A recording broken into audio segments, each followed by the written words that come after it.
అనే అంశం మనం ధ్యానం చేస్తా ఉన్నాం. తిరిగి మనం పరమగీతములో వాక్యాన్ని మనం చదువుకున్నాం. పరమగీతములో నుంచి దేవుని వాక్యాన్ని మనం ధ్యానం చేద్దాం. పరమగీతము 2వ అధ్యాయము 14వ వచనాన్ని చదువుకుందాం. పరమగీతము 2వ అధ్యాయము 14వ వచనం చదువుదాం.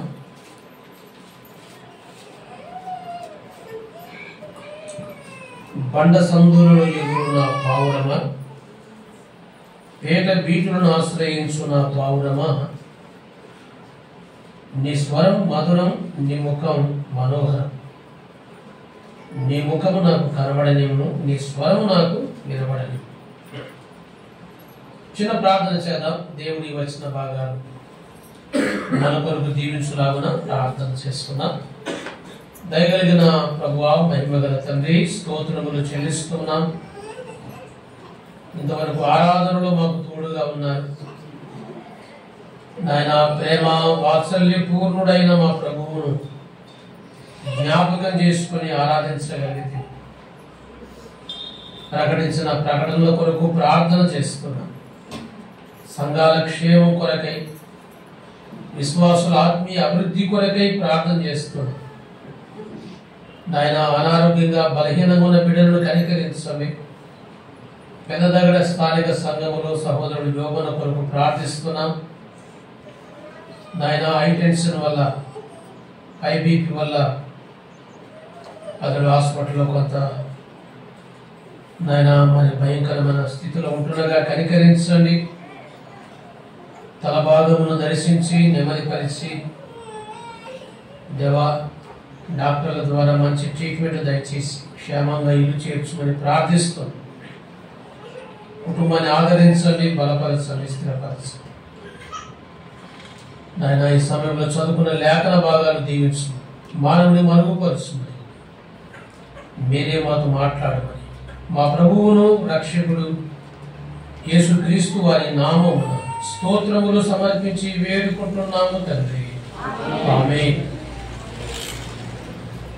ప్రియమైన సోదరి సోదరులారా, మనము పరమగీతములో సులమితి పావురానికి పోల్చబడింది. పావురానికి పోల్చబడింది. ఈ సంగతులు మనం గత వారాల్లో కూడా చాలా విషయాలు విన్నాం.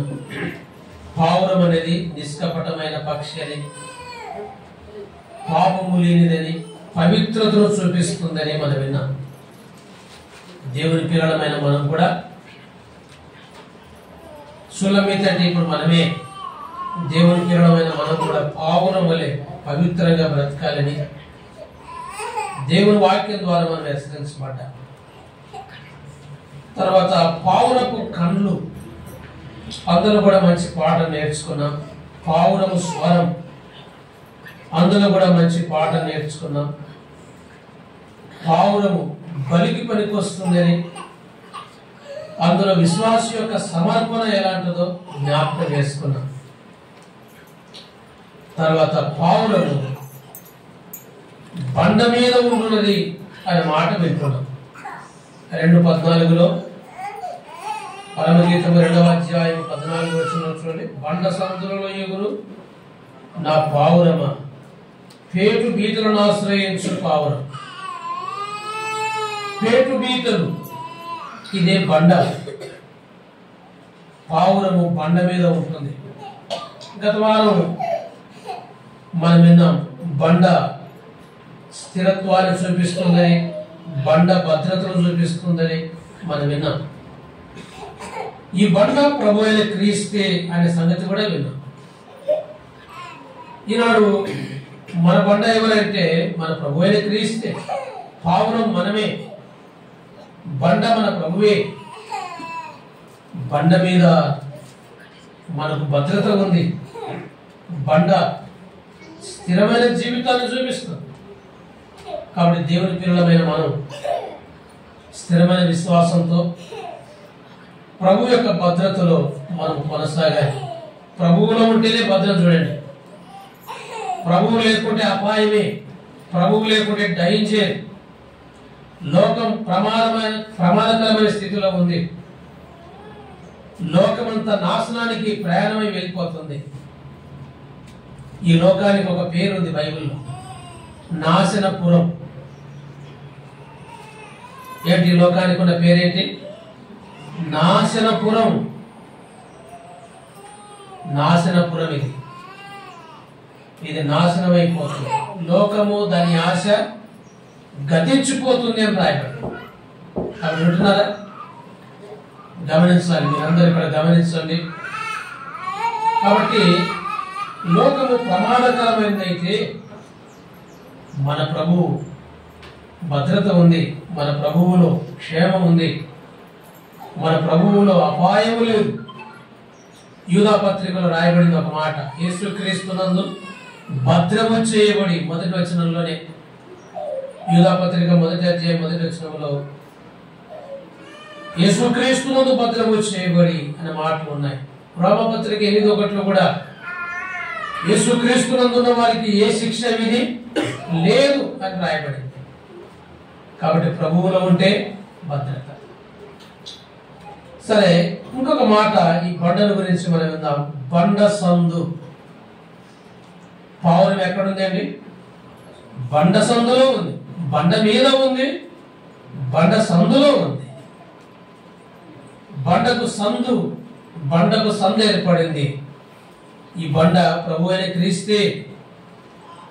ఈ బండకు సందు ఏర్పడిందంటే ఇది చీల్చబడిన బండ. నిర్గమాకాండం 33వ అధ్యాయంలో 22వ వచనం. నిర్గమాకాండం 33:22లో అక్కడ చీల్చబడిన బండ. ఆనాడు ఇశ్రాయేలు ప్రజలు అరణ్యములో ప్రయాణము చేస్తూ ఉండగా వారి ఆకలి తప్పులు తీర్చింది ఈ బండే.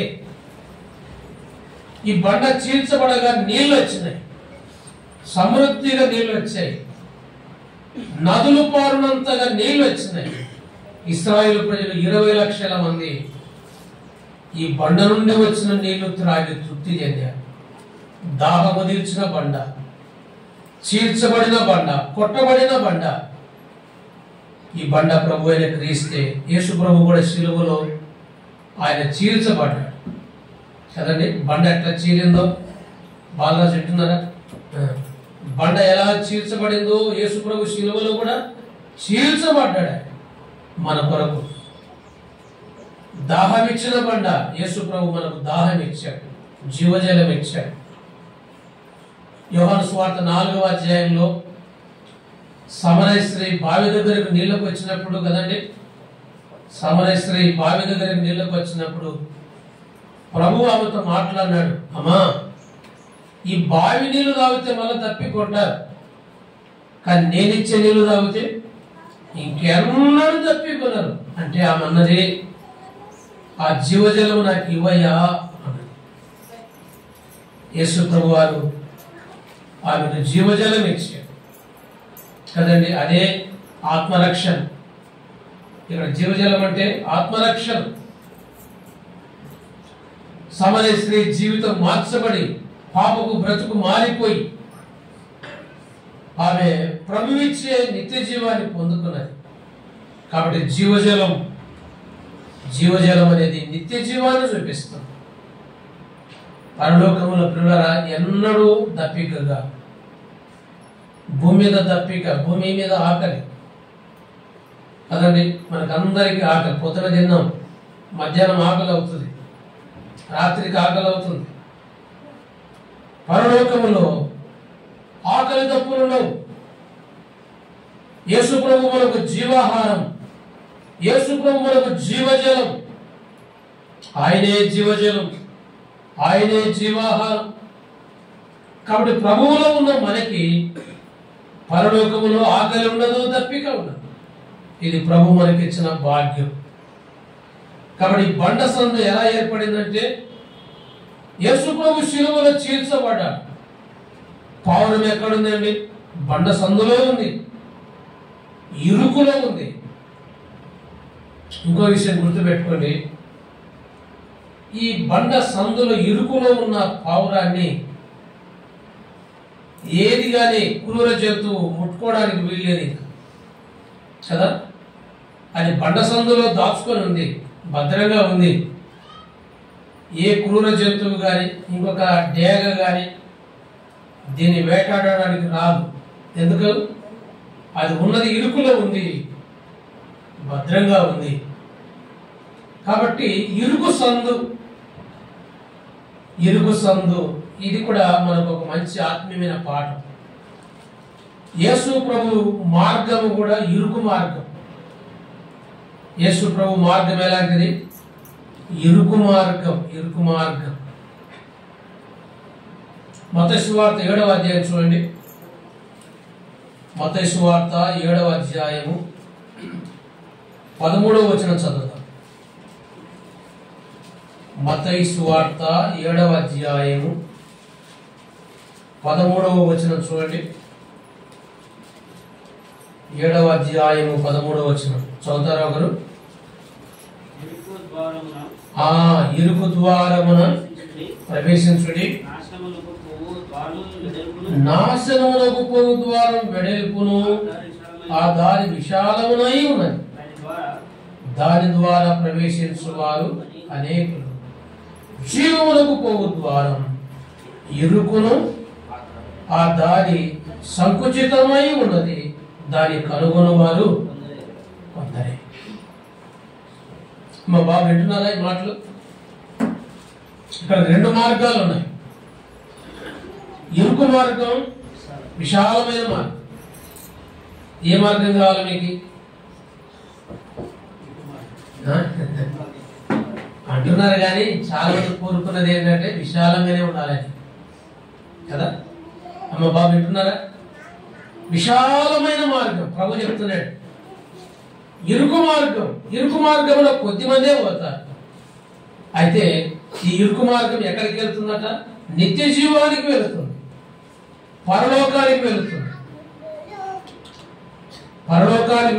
కానీ విశాలమైన దారి, ఆ దారిలో అనేక మంది వెళ్తారు. కానీ అది ఎక్కడికి వెళ్తుంది? అది నాశనానికి వెళ్ళిపోతుంది. నాశనములకు పోవు ద్వారం వెడల్పు, జీవములకు పోవు ద్వారం ఇరుకు. జీవానికి పోయే ద్వారం ఇరుకు, నాశనానికి పోయే ద్వారం విశాలం. తల్లి బాబు వింటున్నారా? ఈ 2 మార్గాలు ఏంటంటే, ఒకటి ప్రభు మార్గం, ఒకటి లోక మార్గం. ప్రభు మార్గం ఇరుకు మార్గం, విశాలమైన మార్గం లోక మార్గం. ఈనాడు లోకంలోని ప్రజలు ఏం కోరుకుంటారండి? ఇరుకు కోరుకుంటారా, విశాలం కోరుకుంటారా? విశాలమే కోరుకుంటారు. విశాలం విస్తారంగా ఉంటాయి. కానీ ఎక్కడికి పోతుంది అది? చెప్పండి. నాశనానికి వెళ్తుంది. విశాలమైన దారిలో ఎట్టన దొరుకుకోవచ్చు కదా, ఎట్టన తిరగవచ్చు, ఎట్టైనా పోవచ్చు. దానికి హద్దులు లేవు. ఎట్టైనా పోవచ్చు, తినొచ్చు, తాగొచ్చు, తిరగొచ్చు, ఎంతైనా పాపం చేయొచ్చు, ఏమైనా చేయొచ్చు, అబద్ధాలు ఆడొచ్చు, మోసం చేయొచ్చు, కళ్ళు తాగొచ్చు, సారాయి తాగొచ్చు కదండి. లోకములో ఉన్న పాపమంతా అనుభవించవచ్చు.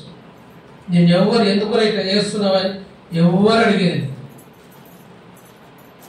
అదే లోక మార్గం, అదే పాప మార్గం, అదే నాశనానికి వెళ్ళే మార్గం.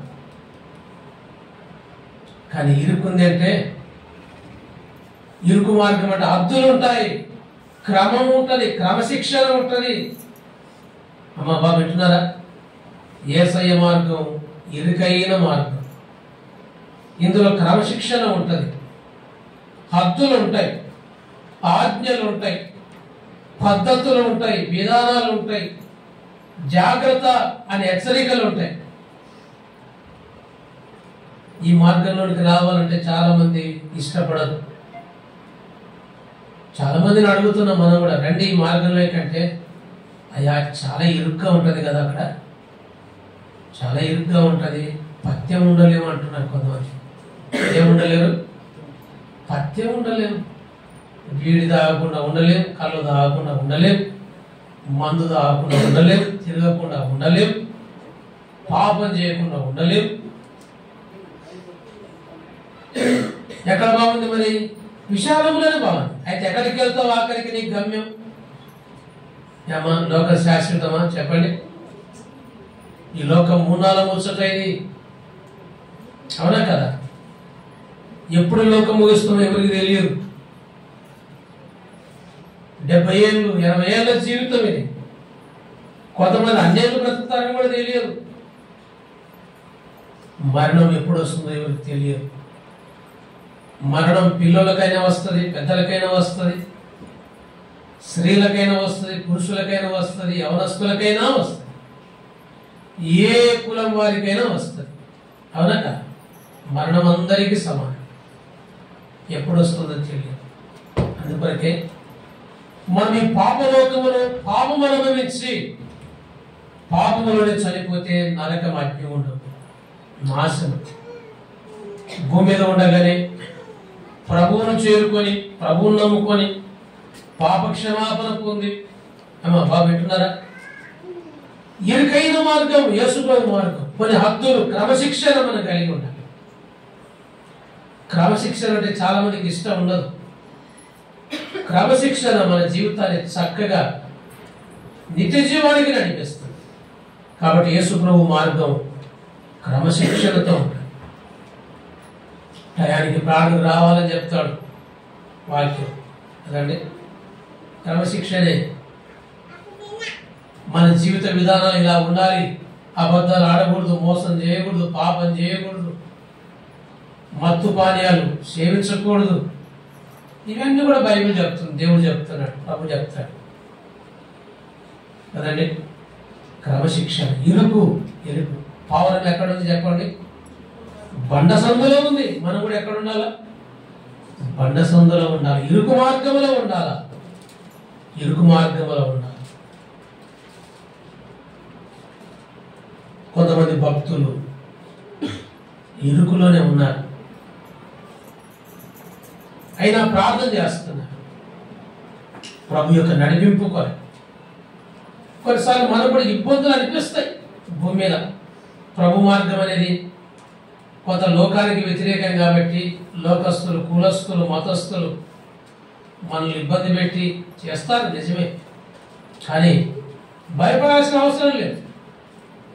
మనం ప్రభువులో సేఫ్టీగా ఉన్నాం, ప్రభువులో భద్రంగా ఉన్నాం. 4వ కీర్తన చూడండి. ఒక 2-3 మాటలు చదివి మనం ప్రార్థన చేసుకుందాం.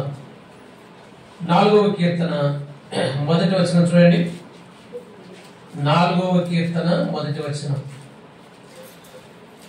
కీర్తన గ్రంథములో 4వ కీర్తన 1వ వచనంలో చూడండి. నా నీతికి ఆధారమగు దేవా, నేను మొరపెట్టినప్పుడు నాకు ఉత్తరమేమో. ఇరుకులో నాకు విశాలత కలుగజేయవాడవు నీవే. నన్ను కరుణించి నా ప్రార్థన అంగీకరించి. అమ్మా బాబు వింటున్నారా? ఎక్కడున్నాడు ఈ భక్తుడు? ఇరుకులో ఉన్నాడు. క్రైస్తవ జీవితం ఇరికే. కొన్నిసార్లు ఇబ్బందులు, కొన్నిసార్లు శోధనలు, కొన్నిసార్లు శ్రమలు, కొన్నిసార్లు కష్టాలు, కొన్నిసార్లు దుఃఖం, వేదన, బాధ. క్రైస్తవ జీవితం ఇరికే. ఈ భక్తుడు కూడా, కీర్తనకారుడు కూడా ఎక్కడున్నాడు? ఇరుకులోనే ఉన్నాడు. వెలుగులో ఉండి ప్రార్థన చేస్తున్నాడు. ఇరుకులో నాకు విశాలత కలగజేసిన వాడవు నీవే. అమ్మా బాగా వింటున్నారా? ప్రభువు తప్పకుండా నీ ఇరుకులు విశాలం చేస్తాడు, నీ ఇబ్బందులు సాల్వ్ చేస్తాడు. దేవుడు మనల్ని ఎప్పుడు ఇబ్బందుల్లోనే పెట్టాడు, ఎప్పుడు ఇరుకులోనే పెట్టాడు, ఎప్పుడు కష్టాల్లోనే పెట్టాడు, ఎప్పుడు దుఃఖంలోనే పెట్టాడు. వీటన్నిటిలో కూడా ఆయన సహాయం చేస్తాడు. ఇరుకులు ఏం కలిగిస్తాడు? ఆయన విశాలత కలిగిస్తాడు. కాబట్టి దేవుడి పిల్లమైన మనం ప్రభువును నమ్ముకున్నందుకు ఇబ్బందులు వచ్చినాయని భయపడకూడదు, కష్టాలు వచ్చినాయని భయపడకూడదు. వాటన్నిటిలో ప్రభు మనకు సహాయం చేస్తాడు. ఇరుకులో విశాలత కలగజేసిన వాడు నీవే. నన్ను కరుణించి నా ప్రార్థన అంగీకరించి. ప్రార్థన చేస్తున్నాడు భక్తుడు. ఈ ప్రార్థన దేవుడు వింటాడు, సాయం చేస్తాడు. ఇంకా చూడండి ఇంకొక వచనం కూడా 31వ కీర్తన, కీర్తన గ్రంథంలో 31వ కీర్తన 9వ వచనం కూడా చూడండి. 31వ కీర్తన 9వ వచనంలో, యెహోవా నేను ఇరుకున పడి ఉన్నాను, నన్ను కరుణించు. విచారం వలన నా కన్నులు క్షీణించుచున్నది, నా ప్రాణం నా దేహం క్షీణించుచున్నది. నా బ్రతుకు దుఃఖముతో వెలబుచ్చుచున్నాను, నిటూర్పులు విడుచుటతో నా ఏళ్ళు గతించుచున్నది. నా దోషమును బట్టి నా బలం తగ్గిపోవచ్చున్నది, నా ఎముకలు క్షీణించుచున్నది. ఇక్కడ కూడా భక్తులు ప్రార్థన చేస్తున్నాడు. ఇరుకులో ఉండి, ఇబ్బందుల్లో ఉండి ప్రార్థన చేస్తున్నాడు కదా. నా బ్రతుకు దుఃఖంతోనే వెలబుచ్చుతున్నానయ్యా. ఎవరికి చెప్తున్నాడు ఆయన? దేవునికి చెప్తా ఉన్నాడు, ప్రార్థన చేస్తున్నాడు. నేను ఇరుకున పడి ఉన్నాను, నన్ను కరుణించు. అమ్మా బాబు, ఇబ్బందులు వస్తే మనం చేయాల్సింది ప్రార్థన. ఇరుకు కలిగితే ప్రార్థన, కష్టం కలిగితే ప్రార్థన, నష్టం కలిగితే ప్రార్థన, రోగం వస్తే ప్రార్థన కదండి. ప్రార్థన చేయాలి మనం. మనకంటే ముందున్న భక్తులు కూడా ఇలాంటి కష్ట నష్టాలు వాళ్ళు అనుభవించే, దేవుని నమ్ముకొని దేవునిలో ఉండి కష్ట నష్టాలు ఎన్నో అనుభవించి వాళ్ళు దేవునికి ప్రార్థన చేసి దేవుని ద్వారా జవాబు పొందారు, మేలు పొందారు, ఆదరణ పొందారు, ఆనందము పొందారు. కాబట్టి ఎప్పుడు కూడా కష్టాలు, ఎప్పుడు నష్టాలు ఏమి ఉండవు. దేవుడు మనల్ని నడిపిస్తాడు, సహాయం చేస్తాడు. 31వ కీర్తనలో భక్తుడైన కీర్తనకారుడు ప్రార్థన, ఇరుకులో ఉన్న దేవా, ఇరుకులో పడ్డాను, కనికరించు, సహాయం చేయాలి. 118వ కీర్తన కూడా చూడండి. 118వ కీర్తన కూడా చదువుతాం. 118వ కీర్తన 5వ వచనం చూడండి. 118వ కీర్తన 5వ వచనం, ఇరుకునందుండి నేను యెహోవాకు మొరపెట్టి తిని, విశాల స్థలముందు యెహోవా నాకు ఉత్తరం ఇచ్చాడు. చూసారా, ఇరుకు ఏమైతుంది తర్వాత? చెప్పాలి మీరే. ఇరుకే ప్రారంభం, కానీ తర్వాత ఏమవుతుంది? అది విశాలం అవుతుంది. దేవుడు సహాయం చేస్తాడు. 118వ కీర్తనలో కీర్తనకారుడు చెప్పిన మాట, నేను ఇరుకునందుండి మొదలుపెట్టాను, దేవుడు విశాల స్థలమందు నాకు జవాబు ఇచ్చాడు, ఉత్తరం ఇచ్చాడు. కాబట్టి మన ప్రార్థన దేవుడు వింటాడు. మన కష్టం ప్రభువు చూస్తాడు, మన దుఃఖం ప్రభువు చూస్తాడు, మన నష్టం ప్రభువు చూస్తున్నాడు, మన వేదన, మన కన్నీళ్లు ప్రభువు చూస్తా ఉన్నాడు. ఇరుకులోనే పెట్టాడు, ఇబ్బందుల్లోనే పెట్టాడు. యెషయా గ్రంథంలో ఇంకొక మాట ఉంది, ఇబ్బందులని కొలిమిలో నీవు నన్ను పుటం వేసితివి అన్నాడు. ఇబ్బందులనే కొలిమి దేనికి వాడతారు చెప్పండి? ఇనప పనిముట్లు కొలిమిలో వేసి దాన్ని బాగు చేస్తారు, అవునా? ఇనప పనిముట్లు పదులు కావాలంటే వాటిని కొలిమిలో వేసి బాగా వేడి చేసి ఆ కమ్మరైన వాటిని పదులు గల పనిముట్లుగా చేస్తారు. తర్వాత కొలిమి కంసలైన కూడా వాడతాడు, కమ్మలైన వాడతాడు, కంసలైన కూడా వాడతాడు. కంసలైన కొలిమి ఎందుకు వాడతాడు? బంగారు బాగు చేయడానికి కదా. బంగారును మెరిసే విధంగా చేయాలంటే, దాంట్లో ఉన్న నీరు తీసేయాలంటే, దాంట్లో ఉన్న మస్టులు తీసేయాలంటే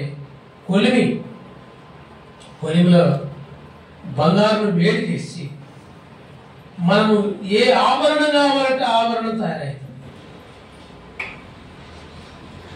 కొన్నిసార్లు దేవుడు మనల్ని కూడా అమ్మా బాగా వింటున్నారా? కొన్నిసార్లు దేవుడు మనల్ని కూడా ఏం చేస్తాడు? కొలిమిలు వేస్తాడు. అసలైన బంగారు కొలిమిలు వేసి బయటికి తీసినట్టు దేవుడు కొన్నిసార్లు మనల్ని కూడా కొలిమిలు పెడతాడు, కొన్ని ఇబ్బందులు కలిగిస్తాడు, బాధ వేదన. అందులో మన విశ్వాసం వృద్ధి చెందుతుంది. ఇప్పుడు కష్టాలు నష్టాలు అనేటివి మనకు క్రమశిక్షణ నేర్పిస్తాయి. అర్థమైందా? దేవుడు ఏం ఉద్దేశపూర్వకంగా పెట్టాడు. కష్టాలు నష్టాలు శ్రమలు అనేటివి ఉద్దేశపూర్వకంగా ఎప్పుడు పెట్టాడు. అందులో మనకు పాఠాలు నేర్పిస్తాడు, క్రమశిక్షణ నేర్పిస్తాడు. క్రమశిక్షణ. స్కూల్లో పంతులయ్య చేతుల బెత్తం పట్టుకుంటాడు. ఎందుకు పెట్టుకుంటాడు బెత్తం చెప్పండి? నేను పిల్లలు అదే పని కొట్టడే కదా. ఎందుకు పెట్టుకుంటాడు బెత్తం? చేతుల బెత్తం అంటే పిల్లలు క్రమశిక్షణ నేర్చుకున్నారు. అబ్బో సాగు కొడతాడు, అల్లరి చేసి కొడతాడు, చదువుపోతే కొడతాడు. ఎందుకు ఆ బెత్తం? క్రమశిక్షణ కొరకే. అంతేగాని టీచర్ అయినందుకు కొట్టాలని కాదని అర్థం. దేవుడు కూడా అంతే, మనల్ని కొలిమిలో పెడతాడు, కొన్ని ఇబ్బందులు పెడతాడు, కొన్ని పరీక్షలు పెడతాడు. మన క్రమశిక్షణ కొరకు, మన విశ్వాస అభివృద్ధి కొరకు. కాబట్టి పావురం ఎక్కడుంది చెప్పండి? బండ సందులో ఉంది. బండ సందు అనేది మన జీవితాల్లో కలిగే కష్టాలు నష్టాలు. పావురం మనమే, కానీ ఇరుకుల విశాలత దేవుడు ఖచ్చితంగా ఆయన కలిగిస్తాడు. 2వ కొరింథీ పత్రికలో కూడా ఒక మాట చదువుదాము. కొరింథీ 2వ పత్రిక చూడండి, 6వ అధ్యాయం.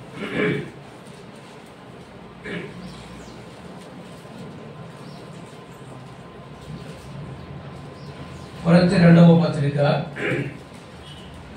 6వ అధ్యాయం చూడండి, 4వ వచనం చదువు. 6వ అధ్యాయం 4వ వచనం చూడండి. శ్రమల యందును ఇబ్బందుల యందును ఇరుకుల యందును దెబ్బల యందును చెరసాలలోను అల్లర్లలోను ప్రయాసములోను జాగరములలోను ఉపవాసములలోను మిగుల ఓర్పు గలవారమై. ఇవన్నీ దేనికండి? ఓర్పు రావాలి మనకి. కొంతమంది ఓర్పు ఉండదు. ఓర్పు లేకపోతే అమ్మా నీ దేహం దెబ్బతింటుంది. మన పెద్ద దగ్గరలో ఉన్న యువకులకు ఇంట్లో కొన్ని సమస్యలు అయినాయి. నిజమే, ఎవరికైనా వస్తలేడు ఇంటి సమస్య. ఇంట్లో ఎవరికైనా సమస్యలు వస్తాయి. ఈ సమస్యల్లో ఓర్చుకుంటే దేహము నెమ్మదిగా ఉంటుంది. ఓర్చుకోలేకపోతే టెన్షన్ పెరుగుతుంది కదా. మనోచింత పెరిగితే ఐబీపీ వస్తుంది, బీపీ పెరుగుతుంది. బీపీ పెరగడం వల్ల నరాలు చిట్లిపోతాయి. అవునా? జరిగింది అదే. ఈ ఓర్పు ఉంటే, ఓర్చుకుంటే ప్రశాంతంగా ఉంటుంది. కొంచెం ఓర్చుకుంటే ప్రశాంతం. ఓర్పు లేకపోతే ఏమండి? ఓర్పు లేకపోతే టెన్షన్, మనోచింతన పెరిగి పెరిగి పెరిగి పెరిగి నరాలు దెబ్బతింటాయి, బీపీ పెరిగిపోతుంది. అందుకోసం ఇక్కడ దైవజనుడైన పౌలు గారు అంటున్నారు, కొత్త నిబంధనలో దేవుడు మనకు నేర్పే పాఠం చూడండి. విశ్వాసులమైన మనకు 4వ వచనం నుంచి శ్రమలు, ఇబ్బందులు, ఇరుకులు, దెబ్బలు, చెరసాల, అల్లర్లు, ప్రయాసములను, జాగారం, కొన్ని రాత్రులు నిద్ర కూడా ఉండదు కొన్నిసార్లు. తర్వాత ఉపవాసాలు, వీటన్నిట్లో కూడా ఏం కావాలంట? ఓర్పు కావాల. విశ్వాసులమైన మనకి ఏముండాలి చెప్పండి? ఓర్పు ఉంటే మనసు ప్రశాంతం. నేను ఓడుస్తానంటే తిప్పలు పడేది నీది. స్త్రీ కానీ పురుషుడు కానీ నేను ఓడ్చుకోలేను అంటే కష్టపడేది నీవే. కొంతమంది చిన్నదానికి కోపం చేసి నేను ఓడ్చుకోలేబ్బా అంటారు. నేను ఓడ్చుకోలేను, ఓడ్చుకోకపోతే తిప్పలు నీకు. భార్య కానీ భర్త కానీ కుటుంబ సభ్యులు కానీ ఓర్పుంటే కుటుంబం ప్రశాంతంగా ఉంటుంది. ఓర్పు లేని కాడే గలిబిలి, ఓర్పు లేని కాడే హై టెన్షన్, ఓర్పు లేని కాడే హై బీపీ కదండి, దేహానికి దెబ్బ. అందుకోసం దేవుడు మనకి ఏం నేర్పిస్తున్నాడంటే ఓర్పు.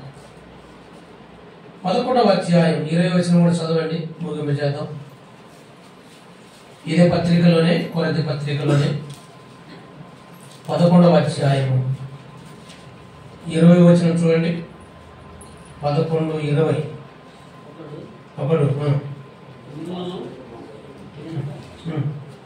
మిమ్మును దాస్యమునకు లోపరుచు, ఒకడు మిమ్ము వేసినను, ఒకడు మిమ్ము వశపరచుకునేను, ఒకడు తను గొప్ప చేసుకునేను, ఒకడు ముఖం మీద మిమ్మును కొట్టిన మీరు సహించుచున్నారు కదండి. ఓర్పు అన్న సహనమన్న ఒకటే. చూసారా, కొన్ని వస్తాయి మన మీద పడతాయి. ఏమేమట? ఒకడు మిమ్మల్ని దాస్యములోనికి లోపరిచిన, ఒకడు మిమ్మల్ని మృంగివేసిన, ఒకడు మిమ్మల్ని వశపరుచుకున్న, ఒకడు తాను గొప్ప చేసుకొని నన్ను, ఒకడు ముఖం మీద మిమ్మల్ని కొట్టిన మీరు సహిస్తున్నారు. కాబట్టి ఏముండాలంటే విశ్వాసులకు ఏం చెప్పడం లేదు. ఓర్పు లేకపోతే, సహనం లేకపోతే ఏం పెరుగుతుంది? బీపీ పెరుగుతుంది, నరాలు చిట్లిపోతాయి, కోపం పెరిగిపోతుంది, దానివల్ల అనర్థ, కుటుంబంలో గలిబిలి అవుతుంది. అందుకోసం ఒకరికి ఎక్క తక్కువ అన్న, భార్య కానీ భర్త కానీ కుటుంబీకులు కానీ ఇది ఒకటి ఏదన్నా ఒకటి ఎక్కువ అన్న ఓర్చుకుంటే, ఓర్పుంటే, మనసు ప్రశాంతం చేసుకుంటే కుటుంబం ప్రశాంతం, దేహం కూడా ప్రశాంతం. కాబట్టి బండ సందులో ఎవరు పావురమా అన్నాడు. సులమితి ఎవరు? పావురానికి పోల్చబడింది. ఈ పావురం ఎక్కడుంది? బండ సందులో. విశ్వాసులమైన మనం కూడా బండ సందు అనేది ఇరుకు జీవితాలు చూపిస్తుంది. దేవుని పిల్లలమైన మనకి ఈ లోకంలో ఎటువంటి ఇబ్బంది కలిగినా ప్రభువును బట్టి ఓర్చుకొని సహించి వాటిని అధిగమించితే ఇరుకులో మనకు విశాలత దేవుడు ఇస్తాడు. ప్రార్థన చేసుకుందాం. తలలు వంచండి, ప్రార్థించండి.